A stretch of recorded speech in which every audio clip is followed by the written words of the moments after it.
As ações diretas, e já havia maioria para declarar constitucional tanto a regra de transição quanto a regra definitiva, as ações diretas diziam sobre a constitucionalidade do texto, mas não adentravam a interpretação que foi dada já, e o plenário já definiu essa questão no RE 1.276.977, que é o próximo da pauta, o plenário, mantendo a constitucionalidade dos dispositivos legais, fixou uma regra que permitia ao segurado não ser prejudicado pela aplicação da regra de transição. Até leio aqui o tema 1102, o segurado que implementou as condições para o benefício previdenciário após a vigência da Lei 9.876 e antes da vigência das novas regras constitucionais, introduzidas pela Emenda Constitucional 103 de 2019, tem o direito de optar pela regra definitiva, caso esta lhe seja mais favorável. Isso já havia sido definido pelo plenário, e nas ações diretas, somente Vossa Excelência, salvo engano, e o ministro Gilmar fizeram uma ressalva de que, uma vez julgado as ações diretas, não haveria possibilidade de discussão sobre essa possibilidade da opção pela regra mais favorável. Então, acho que é importante esse plenário também definir se será possível, e durante os votos cada um, obviamente, vai se manifestar sobre isso, é possível agora, nas ações diretas, nós revermos uma decisão já dada no recurso extraordinário. E, obviamente, isso é importante, a fim de se garantir a segurança jurídica, porque daquela decisão do recurso extraordinário que fixou uma tese de repercussão geral para esse momento hoje em que analisaremos a ADI, houve mudança significativa do plenário. Então, obviamente, se isso poderá ser rediscutido via ADI, o que foi discutido no RE. Então, eu só quis fazer essa observação a partir do relatado por Vossa Excelência, porque essa é a questão mais importante que nós vamos discutir hoje. Todas as outras questões, ninguém tem dúvida sobre a constitucionalidade. Ministro Zanin, por favor. Obrigado. Ministro Alexandre. Só para lembrar que o recurso extraordinário não transitou em julgado. Existe embargos de declaração, de forma que ali não há uma decisão também definitiva. Então, só para complementar com essa observação. Exato.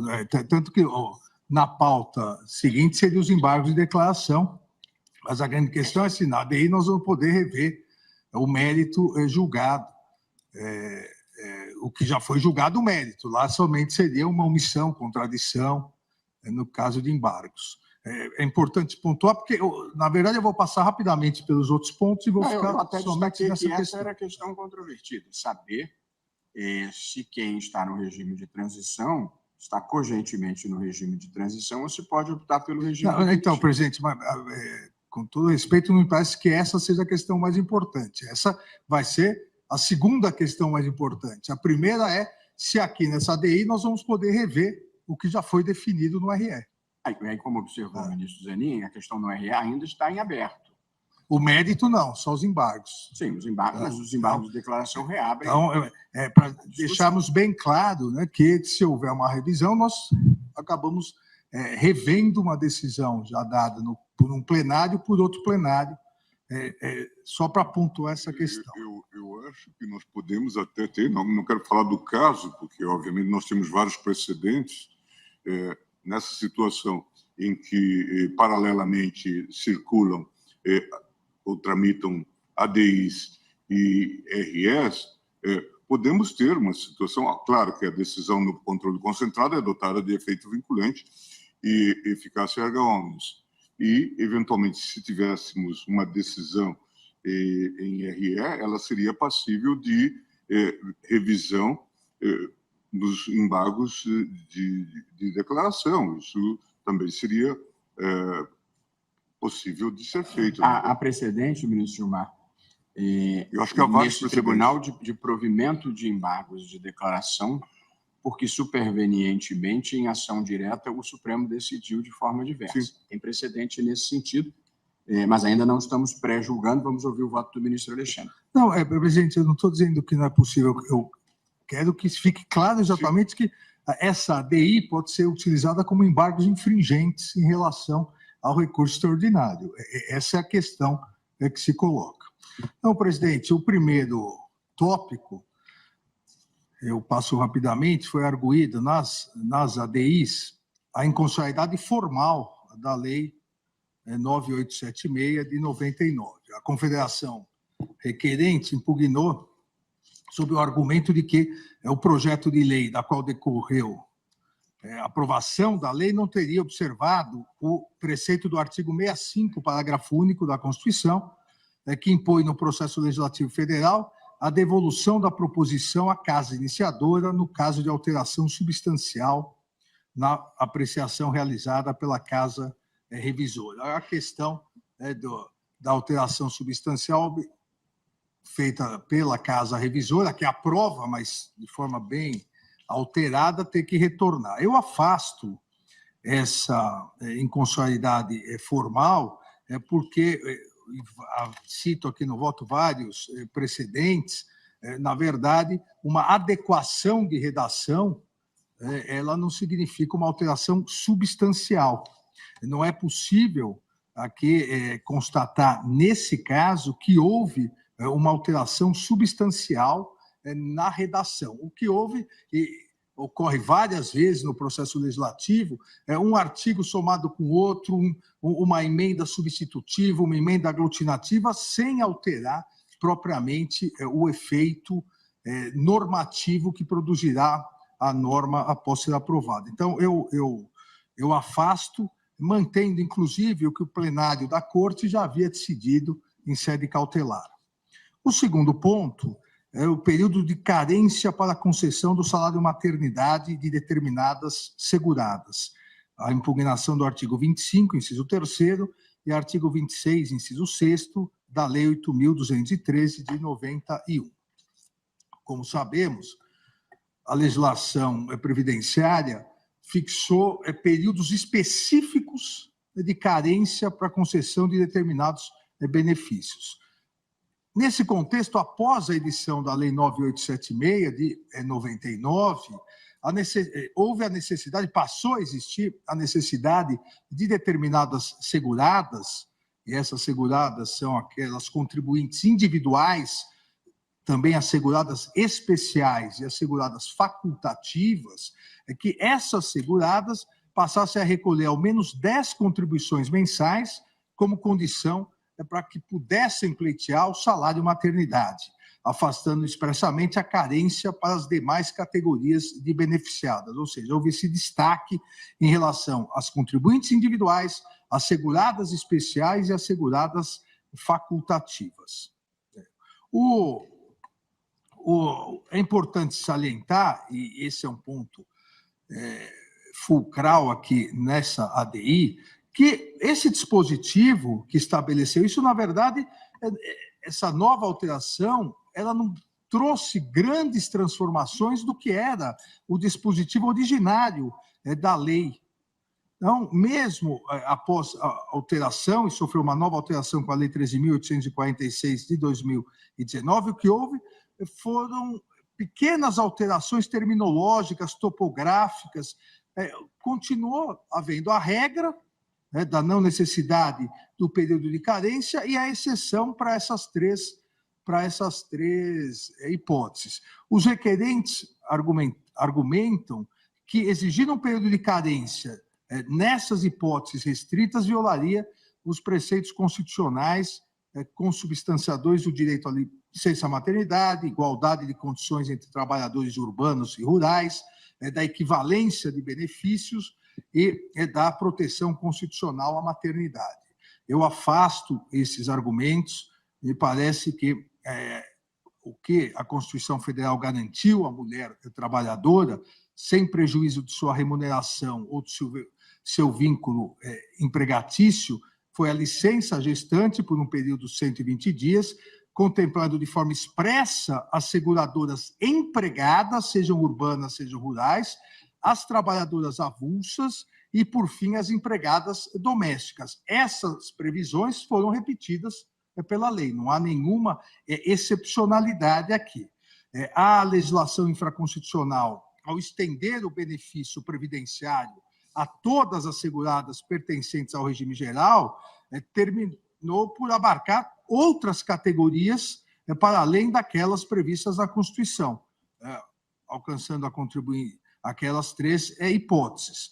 A Lei 9876, ao introduzir períodos de carência para as categorias de seguradas não alcançadas pelo texto constitucional, ela não limitou, porque, na verdade, a legislação ampliou para outras três espécies de empregadas, trabalhadoras, que não previstas na Constituição, e, ao ampliar, estabeleceu um requisito, um período de carência. Mas, se compararmos o texto constitucional com o texto legal, houve uma ampliação na garantia, na efetivação desse direito. E essa questão específica dessa ampliação foi, inclusive, detalhado, especificado no parecer da Procuradoria-Geral da República, que cito aqui também no voto. Então, o fato do legislador ordinário ampliar os direitos, mas, ao ampliar, prever o requisito, não me parece que tenha ferido qualquer preceito constitucional. Então, também afasto a inconstitucionalidade e julgo constitucionais os artigos 25.3 e 26.6 da Lei 8.213, na redação dada pela Lei 9.876, de 99. O terceiro ponto impugnado é o fator previdenciário, o artigo 29, parágrafos 6º, 7º, 8º e 9º da Lei 8.213, de 91. Aqui, ao introduzir um fator previdenciário à sistemática do regime de previdência, o que se estabeleceu foi uma dinâmica, uma nova dinâmica para a concessão dos benefícios da aposentadoria por idade e da aposentadoria por tempo de contribuição. Se dilatou o tempo de permanência em atividade exigido dos segurados, como contraponto a uma ausência de idade mínima para a obtenção desses benefícios. Então, aquelas hipóteses onde não há uma idade mínima, se estendeu o tempo de permanência em atividade. A reforma inicialmente promovida pela Lei 9876, a Lei de Benefícios, incorporou, entre outras, as seguintes modificações. No caso de concessão de aposentadoria por idade e aposentadoria por tempo de contribuição, o benefício será calculado multiplicando-se a média de 80% dos salários de contribuição pelo fator previdenciário. Ainda previu, para o segurado especial, a aposentadoria por idade e a aposentadoria por tempo de contribuição, que deveriam também ser calculadas mediante a multiplicação de uma base de cálculo correspondente a essa média de 80% de suas maiores contribuições pelo fator previdenciário. Previu as bases da fórmula para a elaboração do fator previdenciário, idade, sobrevida e tempo de contribuição, e, por fim, acrescentou ao tempo de contribuição o período de 5 anos para a mulher e o professor, elevando-se para 10 anos no caso de professora. O fator previdenciário aqui passou, a partir da reforma, a se colocar como condição obrigatória para a aposentadoria por tempo de contribuição. Mas, como o próprio artigo 7º da Lei 9876 estipulou, se tornou facultativo no caso de aposentadoria por idade. Não houve nenhum prejuízo em relação à aposentadoria por idade, mas, pelo tempo de contribuição, se estabeleceu um fator previdenciário.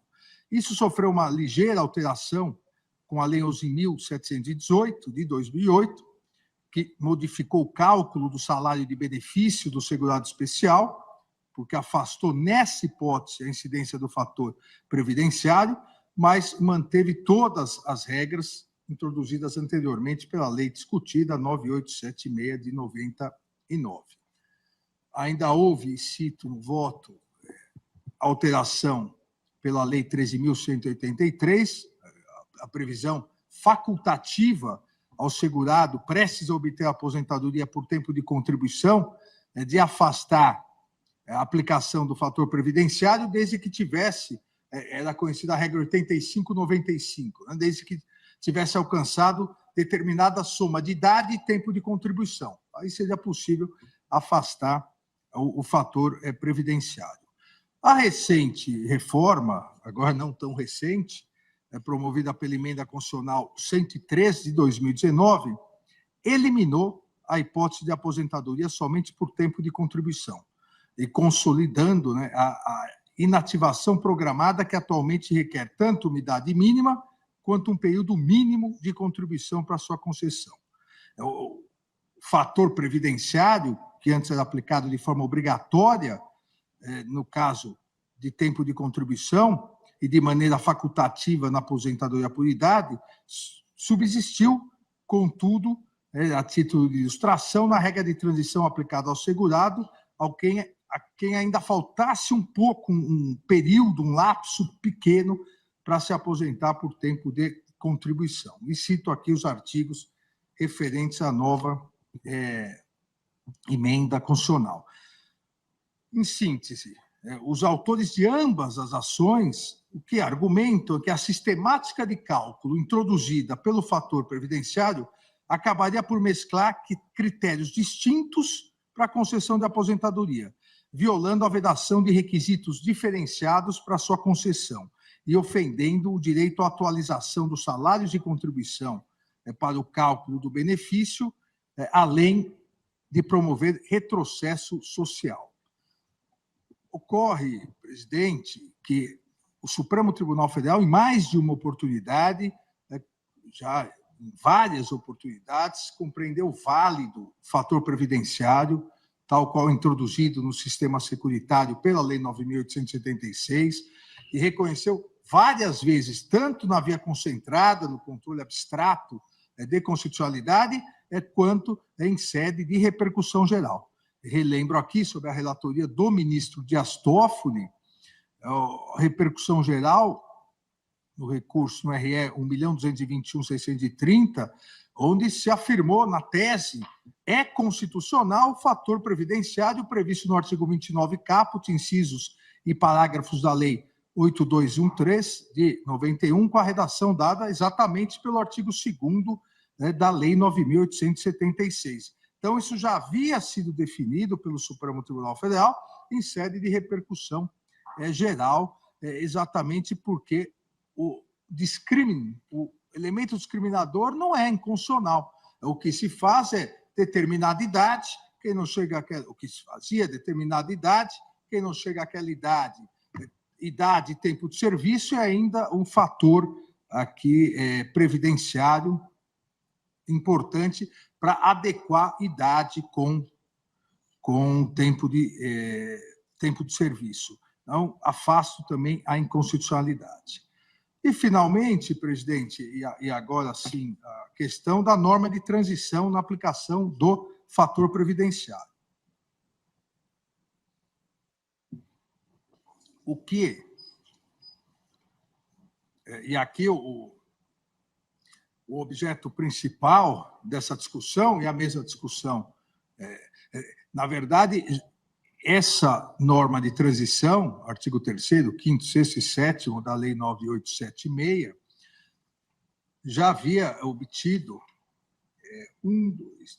5 votos pela constitucionalidade, na verdade, 7 votos pela constitucionalidade, realmente não há inconstitucionalidade, seja na regra definitiva, seja na regra de transição, e dos 7 votos, somente 2, de Vossa Excelência e do ministro Gilmar Mendes, acabaram também analisando e assentando que a declaração de constitucionalidade, especificamente do artigo 3º, obstaria a possibilidade de afastar a regra de transição, inclusive nas hipóteses tratadas no recurso extraordinário. Então, a questão é, a regra de transição é constitucional. Aqui me parece que nem há necessidade de uma discussão maior da regra de transição, é constitucional, porque a regra de transição, desde os debates legislativos, passando pelos debates no Supremo Tribunal Federal, no julgamento da repercussão geral, a regra geral, o que ela pretendia, o que ela pretende perdão, a regra geral não, a regra de transição, o que ela pretende é beneficiar o segurado. Então, se fez uma regra de transição para que ele não fosse prejudicado em determinados casos. Ocorre que, na aplicação da regra de transição, determinados segurados tiveram prejuízo.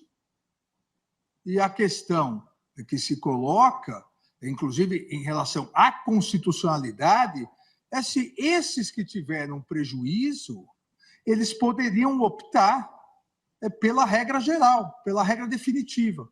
Então, olha, a regra de transição foi feita para que eu não sofresse um prejuízo. Só que, no meu caso específico, a aplicação dessa regra de transição me prejudicou. Eu opto, então, para regra geral. Isso foi discutido no recurso extraordinário e isso, que tudo indica, é o que será discutido aqui nessas duas ADIs. Então, nesse ponto, o objeto principal da discussão é a definição se o segurado do INSS, que ingressou no sistema previdenciário até o dia anterior da publicação da lei nova, que foi 26 de novembro de 99, se esse segurado ele tem o direito de optar para o cálculo do seu salário de benefício, de optar não pela regra transitória que o prejudica, mas pela regra definitiva prevista no artigo 29, incisos 1 e 2 da Lei 8.213, quando isso lhe for mais favorável, para lhe assegurar não um prejuízo, mas sim um benefício mais elevado. Não há aqui a discussão de se mesclar regras. Essa situação de determinado segurado, vamos aplicar uma parte da lei anterior, outra da lei atual. Não. A nova lei trouxe a regra que vale para todos, permanente, e uma excepcionalidade, que era a regra de transição, para, repito, evitar prejuízos aos segurados que estavam na transição. Ao se aplicar essa transição, ficou constatado que alguns que deveriam ser beneficiados foram prejudicados. O que eles pedem? E o que pede, a meu ver, a interpretação aqui conforme a Constituição do artigo 3º. Se a regra de transição veio para impedir prejuízos, e ela gera prejuízos, vamos aplicar a regra permanente. Não vamos inventar uma regra, não vamos para outra lei, não vamos aplicar uma mistura de leis, vamos simplesmente afastar a excepcionalidade que tinha uma única finalidade: impedir prejuízo. Se ela não está cumprindo a sua finalidade, que se dê a opção ao segurado de pedir a aplicação normal para a regra permanente, que seria aplicado para todos. E, repito, exatamente para evitar que haja prejuízo no benefício. Dessa forma, presidente, para aqueles todos filiados no regime geral de previdência social até a data da publicação da lei, e repito, 26 de novembro de 99, criou-se uma regra de transição para excluir do cálculo do benefício os salários de contribuição anteriores a julho de 94. E por que o legislador fez isso? E as discussões legislativas todas. Porque no cálculo se pretendia evitar que aqueles salários de contribuição anteriores a julho de 95, ou seja, 5 anos e meio antes da aprovação da lei, a ideia é que esses salários iriam atrapalhar a média, porque eram salários defasados. Então, a regra de transição afasta para não gerar um prejuízo tão grande ao segurado. Só que, em algumas hipóteses, como eu disse, se contar a regra geral, não afastando esses salários de contribuição anteriores a julho de 94, em algumas hipóteses, isso mantém um benefício melhor. Em outras palavras, Se o legislador tivesse estabelecido só uma regra, a regra permanente, inúmeros segurados teriam sido beneficiados. Beneficiados não. Inúmeros segurados não teriam sido prejudicados. Agora, o legislador quis ajudar, só que ao tentar ajudar todos, prejudicou muitos. Se extirpássemos a regra de transição, esses muitos teriam o mesmo tratamento. Eu faço questão de insistir nisso, porque eles não estão pedindo um tratamento especial, o mesmo tratamento de todos os demais. Vossa Excelência, me concede uma parte, ministro Alexandre. Estamos todos aqui acompanhando atentamente o voto de Vossa Excelência. É uma matéria que demanda essa minudência percussiente. Se bem depreendi, Vossa Excelência está a dizer que não há aplicação concomitante das duas regras. Há uma possibilidade de escolha diante da situação que se apresentar por parte do segurado. É disso que... Exatamente. Não se misturam critérios, não se misturam regras. Aqueles segurados que para aqueles segurados, né, que até a data já eram filiados até 99, novembro de 99, qual foi o pensamento do legislador? Eles já estão segurados. Daqui para frente, é uma regra permanente. Mas e esses todos? Se nós aplicarmos essa regra, eles serão prejudicados. Então, vamos excluir, pegar 5 anos, vamos excluir os salários de contribuição que é antes de 94, porque aí eles não serão prejudicados, mas houve o prejuízo. Então, qual é a proposta da interpretação? Que é exatamente o que ocorreu no RE, na repercussão geral. O segurado deve ter a opção de falar, não, eu quero a aplicação da regra geral. Quer dizer, ele não vai pedir uma outra norma, uma interpretação de A com B, não. Eu agradeço, em outras palavras, eu agradeço o que o legislador fez por mim para melhorar minha situação, só que eu quero ser tratado igual a todo mundo. Eu quero ser tratado igual a todo mundo. Eu quero a regra geral de todos os salários de contribuição, porque aí ele não é prejudicado. Exatamente isso. Não há mistura de regras. Não se mistura a regra permanente com a regra transitória. Agradeço, Vossa Excelência. Mas aqui, obviamente, para aqueles que ingressaram no sistema pós-99, aí a regra, não há opção, aí a regra sempre, a regra permanente. Mais recentemente, a reforma da Previdência, né, já citada emenda constitucional 103, de 12/11 de 2019, estabeleceu que esse limite fixado em julho de 94, que era a regra transitória, passasse a ser regra permanente até que a lei disciplinasse a matéria. Eu cito aqui o artigo 26. Na exposição de motivos do projeto de lei 1527, 99, convertido na lei 9.876, também de 99, a que estamos discutindo, esclareceu, veja, ministro Fachin, o porquê dessa exclusão antes de 94. A exposição de motivos fez questão de esclarecer que a intenção da regra de transição, ao excluir as contribuições anteriores a julho de 94, a intenção era preservar o valor das aposentadorias dos efeitos deletérios dos altos índices de inflação do período anterior a tal marco. Então, uma bondade que acabou virando uma maldade em muitos casos, não em todos os casos, mas, e no meu voto na repercussão geral, eu demonstrei uma bondade que se pretendia ao afastar os salários de contribuição antes de 94, em virtude da alta inflação, uma bondade que, para os casos onde o valor da aposentadoria é menor, essa bondade virou maldade. Para os valores maiores, todos os valores maiores dos segurados, eles optam pela regra de transição. Os valores menores, até 1.300, os valores menores que foram prejudicados. Porque o legislador, ele fez na média, ele contou na média. E na média, realmente, presidente, na média, a regra de transição seria boa para todos. Na hora que aplicou no mundo real, os valores mais altos dos segurados optaram não porque não havia possibilidade de opção, mas foram beneficiados realmente, os valores mais baixos não. Então, o que eles pretendem é, me aplique, a bondade não serviu, me aplique a regra geral, me aplique a maldade geral, vamos dizer assim. Por favor, ministro.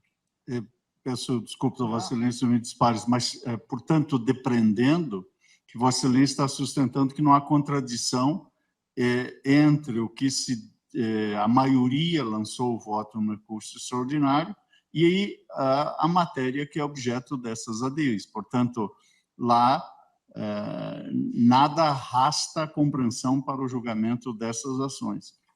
Exatamente. No momento inicial, nada, porque na ADI, o que foi pedido, o que estamos julgando é a regra de transição é constitucional, especificamente o artigo 3º, e já a grande maioria já tinha dito, é constitucional.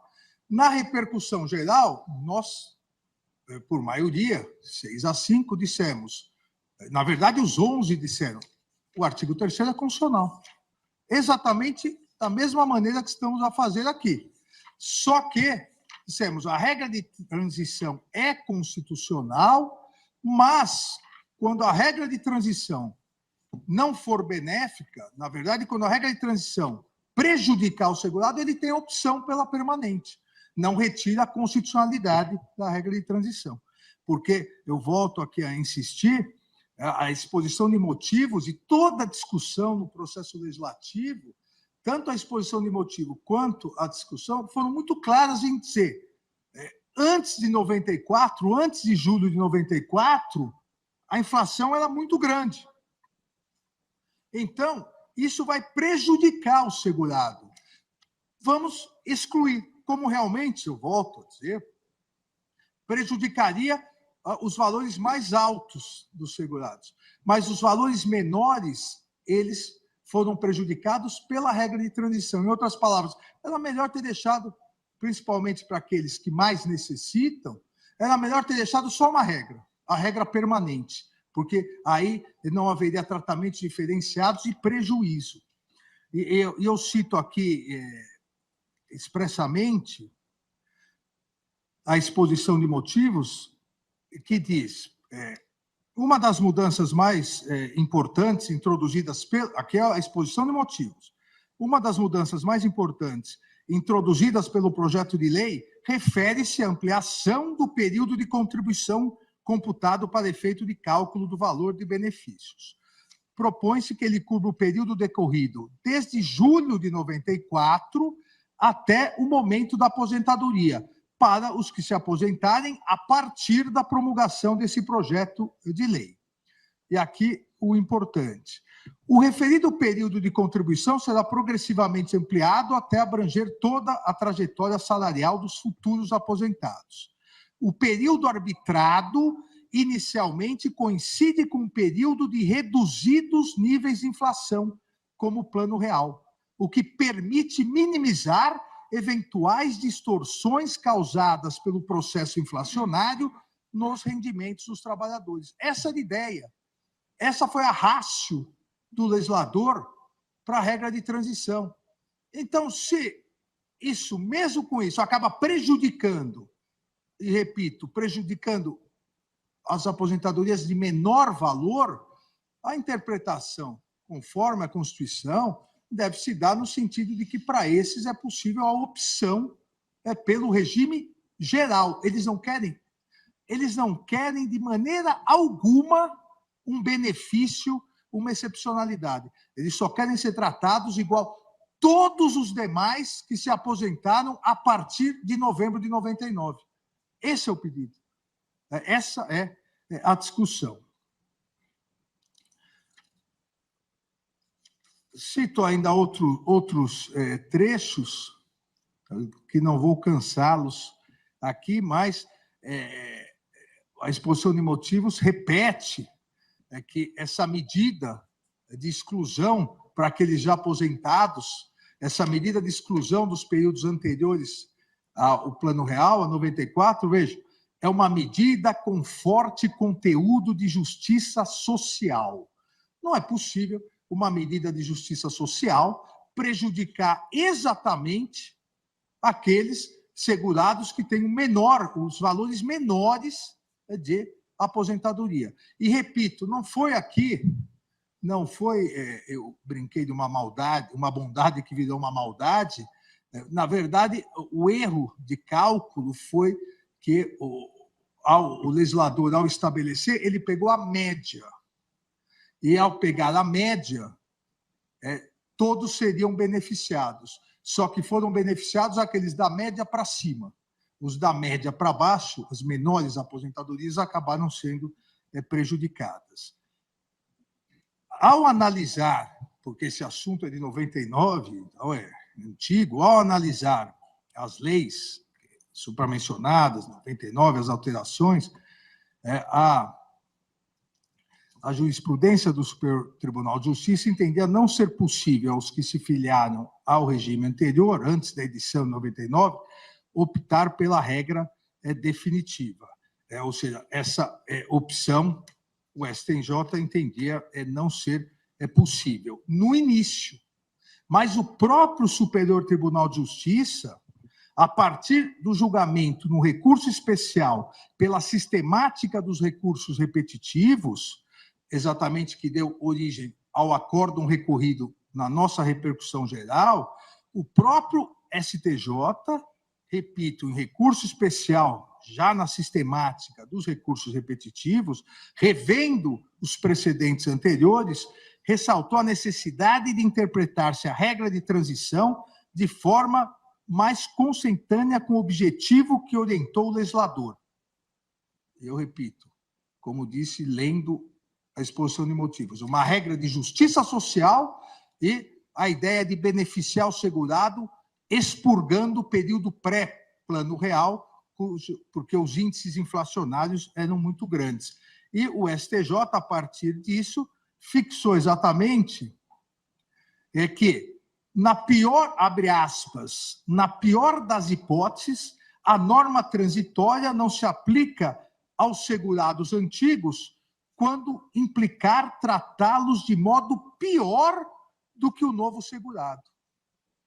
Se a regra de transição veio exatamente para impedir que ele fosse tratado de forma pior, veio beneficiá-lo, se a aplicação prática dessa regra acaba piorando a sua condição, não será possível, e a partir disso, o STJ definiu a matéria em termos infraconstitucionais, e esse recurso é o nosso recurso extraordinário à repercussão geral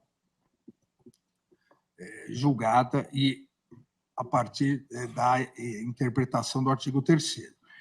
A partir, então, dessa leitura que fiz 2 trechos somente, da exposição de motivos do projeto que originou a Lei 9.876, dos vários argumentos do acórdão do STJ, analisando essa questão da justiça social, da igualdade, da segurança jurídica, da vedação ao retrocesso, da impossibilidade daquele, porque isso também é muito importante, aquele que já tinha o direito adquirido à aposentadoria, já vinha recebendo a sua aposentadoria, vem uma reforma, e sabemos todos da necessidade para que o INSS não quebre, o sistema de seguridade não quebre, da necessidade de reformas, mas aquele que já tinha a sua aposentadoria garantida. Vem a reforma prevê requisitos mais duros, um fator previdenciário mais duro, ou seja, a situação vai piorar para quem ou se tornará mais difícil para quem se aposentar após 99, a lei diz.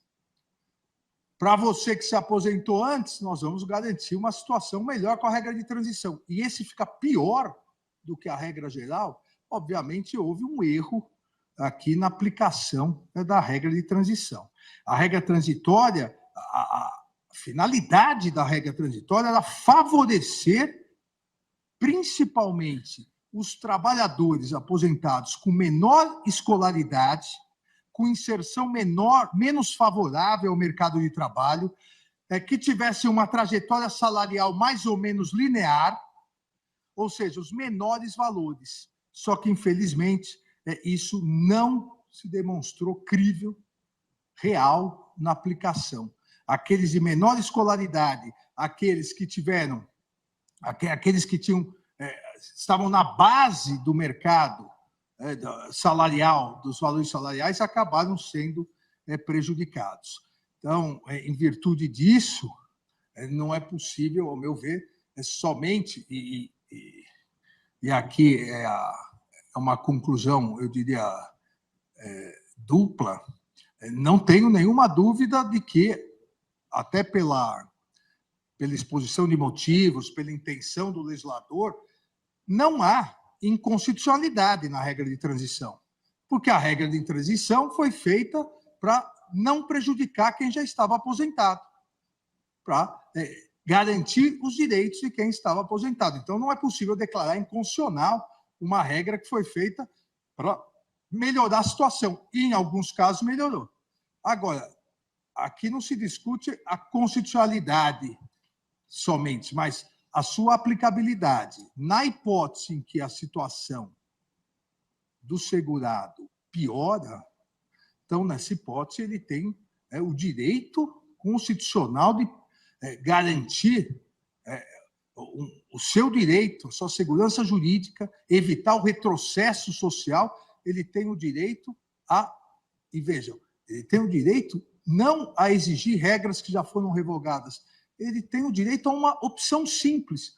Eu quero ser tratado igual todos os segurados após 99. É só isso que eu quero. Dessa forma,